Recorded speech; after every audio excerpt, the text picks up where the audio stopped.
Labą dieną. Tikrai malonu šiandien pristatyti Kauną ir Kauno modernizmą pakeliui į UNESCO pasaulio paveldo sąrašą. Optimizmas tai ne architektūros stilius, tai sąmonės būsena. Ir būtent šią idėją su Kauno modernizmo architektūros nominacinės bylos į UNESCO pasaulio paveldo sąrašą rengėjų grupe, kurią sudaro Sigita Bugenienė, Renata Kepežinskienė, Vaidas Petrulis, Živilė Šimkutė, Saulius Rimas, Raimonda Rickevičienė ir Žilvinas Rinkšelis, pasirinkome kaip vienijančią ir geriausiai perteikiančią tai, kas buvo pastatyta Kaune per trumpą 1919–1939 metų laikotarpį. Ir tai yra daugiau negu architektūra. Nes optimizmas ir troškimas sukurti naują, modernią valstybę ir jos sostinę pagimdė unikalų urbanistinį kraštovaizdį, išlaikiusi ir materialų pavidalą, ir nematerialias vertes. Šiandien jau turime atsakymą iš Pasaulio paveldo centro, kad nominacijos forma atitinka reikalavimus, kitaip tariant, administracinė patikra praeita. Tačiau turinys dar laukia ekspertinio vertinimo.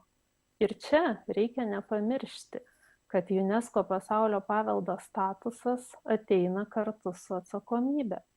Šiandien pasaulyje konkuruojama jau ne vertybėmis ir jų skaičiumi arba dydžiu. Šiuolaikinėje paveldosaugoje konkuruojama gebėjimais valdyti paveldą. Ir būtent šioje vietoje ir kyla Lietuvai didžiausias iššūkis. Tarptautiniai ekspertai vertins, ar šalis yra pasirengusi užtikrinti vertybės išskirtinę visuotinę vertę, kurią įrašė toje nominacijoje.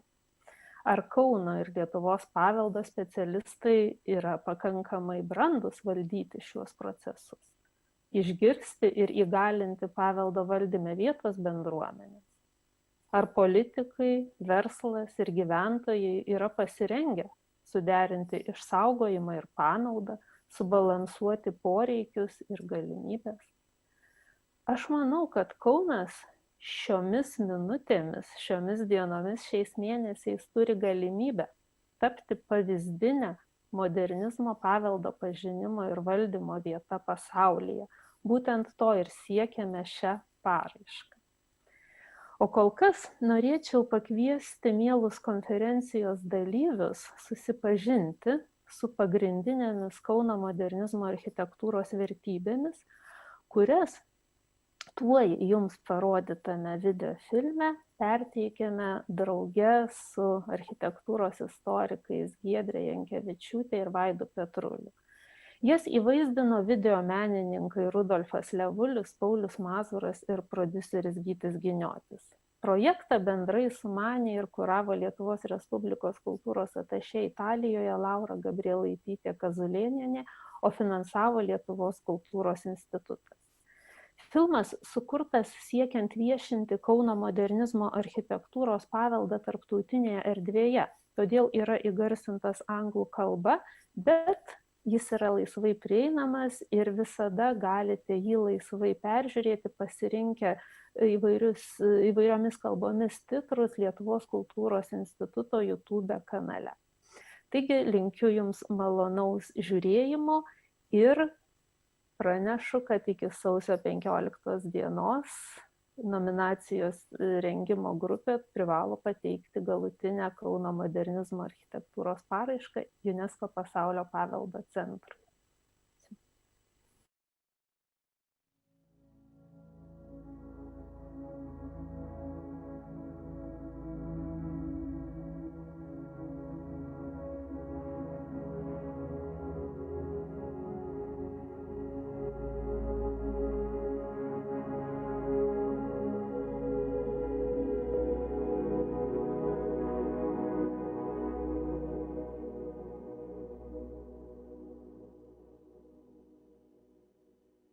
Optimism is not a new architectural style.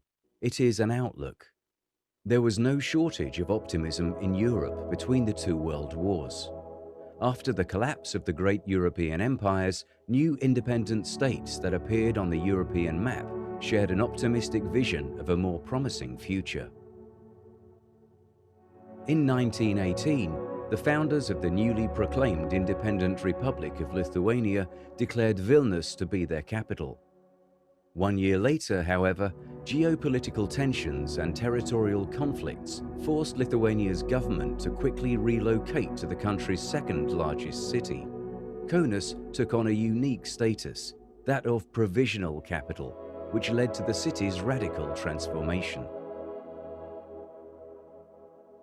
The status of capital city gave provincial Kaunas the opportunity to rapidly transform into a vivid, modern city, to free itself of imperial architectural symbols, change its urban environment, create new political centers, and construct new government buildings. The speed and scale of the transformation was extraordinary. Over 20 years, the city's area increased sevenfold.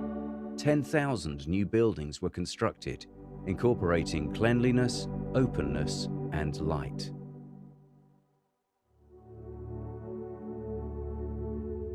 By the 1930s, Kaunas began to see the return of young Lithuanian specialists who studied architecture in Western Europe. Berlin, Rome, Brussels, Paris, Grenoble, Ghent, Dessau, and elsewhere, bringing new trends home with them. These modernists became a powerful collective force that shaped Kaunas' unique style, displaying a bold plurality of modern architectural expression.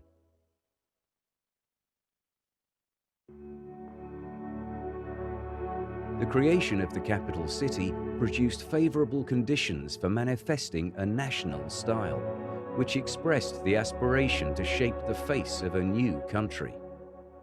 It was Art Deco, which allowed to put together two basic elements of national style, modernism and tradition. The celebration of medieval glory of the Grand Duchy of Lithuania, the Baroque style and vernacular art had visible impact on architecture, especially interior decoration.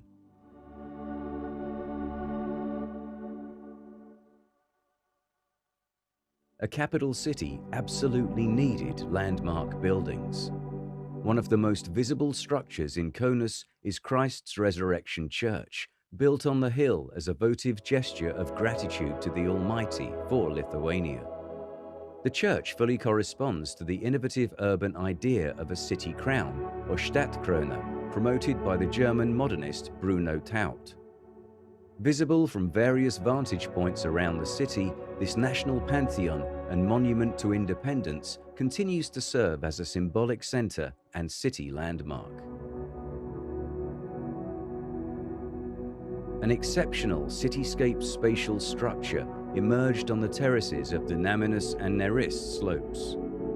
The residential district of Žaliakalnis was inspired by the garden city ideas promoted by English urban planner Ebenezer Howard.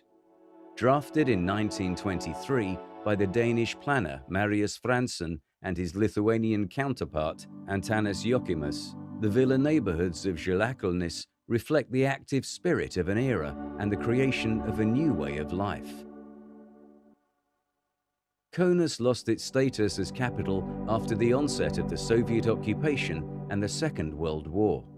As Soviet modernist trends began to reach Lithuania, it was the legacy of Kaunas modernist architecture which served as the basis in the 1960s for the emergence of new modernist buildings.